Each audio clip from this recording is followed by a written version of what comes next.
Ja, Guðrún, þið haldið áfram að halda hreinu og það skilaði ykkur sigri í kvöld, ekki ánægð með þetta? Jú, mjög ánægð og liðið allt vann rosalega vel saman og gerði þetta sem þyrfti. Á meðan þið verjist svona þá verður auðveldara að vinna fótboltaleikið? Já, það er það. Meðan við höldum markinu hreinu og þurfum breytt til þess að vinna og svoleiðis var það í dag.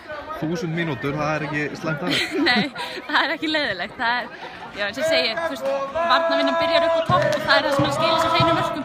Það er ekki bara vörnin eða markmaðurinn, þetta er allt liðið. Nákvæmlega, en svona í leiknum í kvöld er ekki hægt að segja að það hefur bara verið sanngjarnt, það var lítið að gerast kannski í Stjörnunni? Jú, ég held það, þú veist, ég held að það hafi ekki fengið neitt opið færi og við fengum alveg ágætis færi til þess að skora fleiri mörk, þannig ég held þetta sé alveg ágætlega sanngjarnt, já. Og risa skref í 8 titlinum, er það ekki? Jú, þetta er það, en það eru samt ennþá 4 skref eftir sem við verðum að taka. Mér heyrist það svona ákveður að þið séu ennþá niður á jörðinni, er þetta ekki freistandi að byrja að fagna það? Það er samt ekki hægt, við hörku prógram framöndan, við erum toppliðin eftir, utan Stjörnunni eiginlega, þannig að við getum ekkert fara að fagna neinu núna.